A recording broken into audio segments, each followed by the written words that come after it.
I'm going to be talking about Monster Hunter and its end of fifth generation. If you don't know, many Monster Hunter games, well, the mainline and portable, are broken into generations. And obviously, the first generation of Monster Hunter games was Monster Hunter, Monster Hunter G, and Monster Hunter Freedom, which in Japan is known as Monster Hunter Portable. Then, second generation, we had Monster Hunter DOS, Monster Hunter Freedom 2, and Freedom Unite. Then, in third generation, we had Monster Hunter Tri, Monster Hunter Portable Third, Monster Hunter 3U. And then for the fourth generation, we had Monster Hunter 4, Monster Hunter 4 Ultimate, Generations, and Generations Ultimate. Now, some of these games did have alternative titles in their Japanese translations, but overall, overall, uh, I'm gonna be using the English versions. So, okay, let me be very clear. Anyways, moving on. The fifth gen introduced Monster Hunter World, Iceborne, Rise, and Sunbreak. Now, most Monster Hunter games have a ultimate version. However, some of them do not need an ultimate version. Ultimate versions, or basically G ranks, or master ranks as they call them now, are just basically expansions, extra monsters, extra content for the base game. And they're supposed to be more like extra content than anything else, not necessarily things that you need, you know? But overall, now it seems that now, since 5th gen, it seems that the ultimate versions of games are going to be a thing.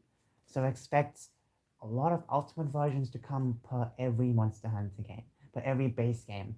So 5th gen introduced us to such bold movement, freedom to just run around without loading screens, more swifter movement, easier to cancel a lot of movements, a lot of interesting ways to travel.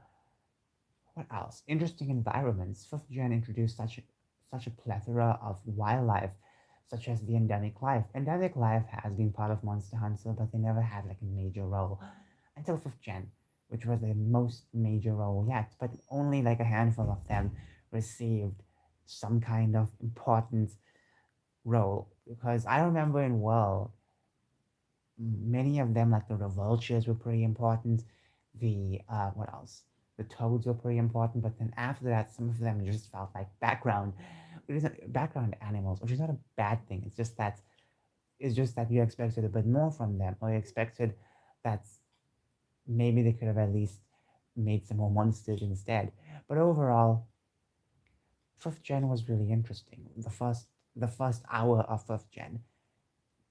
Then came Iceborne. Iceborne introduced a lot of interesting things, such as the Clutch Claw and the Guiding Lands, which I'm not really a fan of. I don't mind the concept of it, but I just hate how it was done because everything just looks so terrible, in my personal opinion.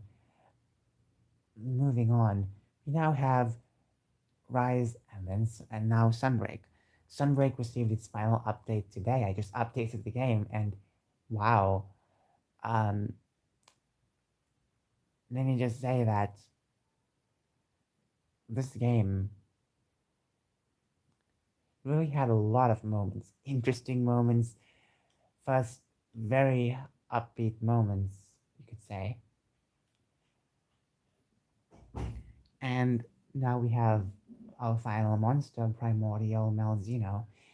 And I expected a bit more, but unfortunately, not getting anything more.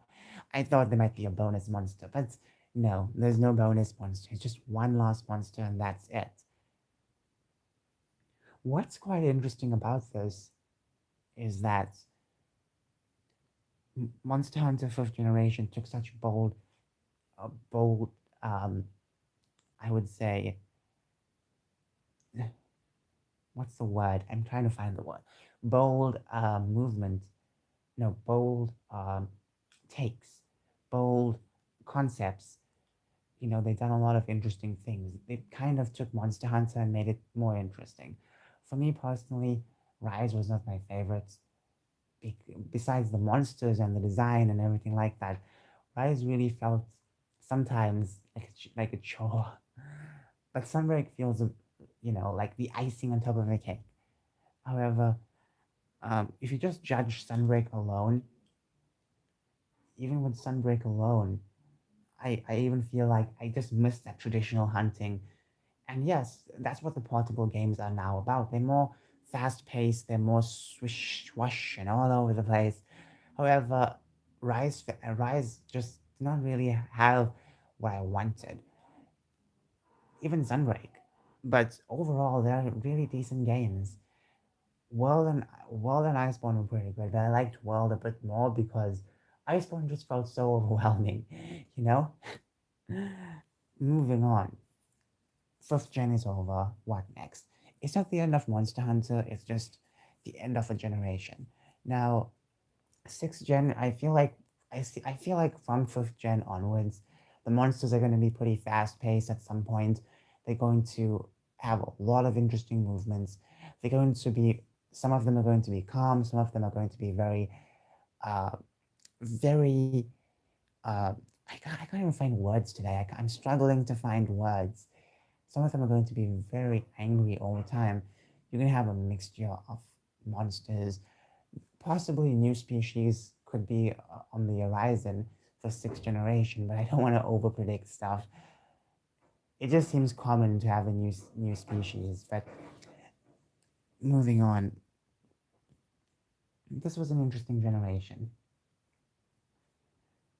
Now there are going to be events this week and moving forward for video games and whatnot. Even though we don't have E3, companies can just have their own specific digital events and it'll save them money and whatnot.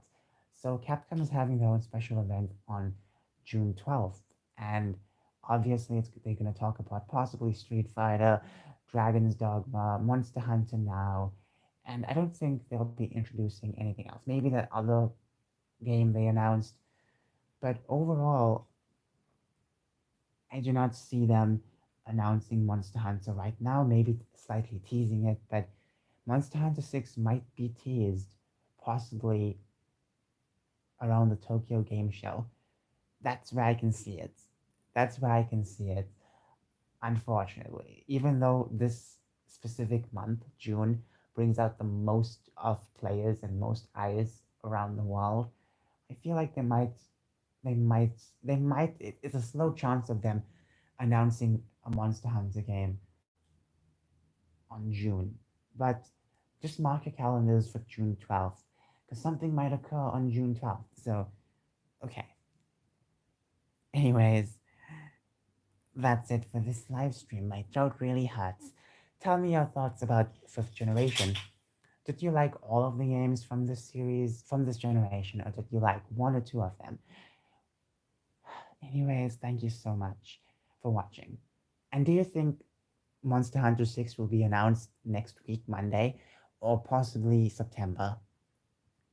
I'm going to say it makes more sense for them to announce it around September, but maybe they're feeling bold and maybe they're already done with development. So Monster Hunter 6 could be announced this year, June, or somewhere around the later parts of this year.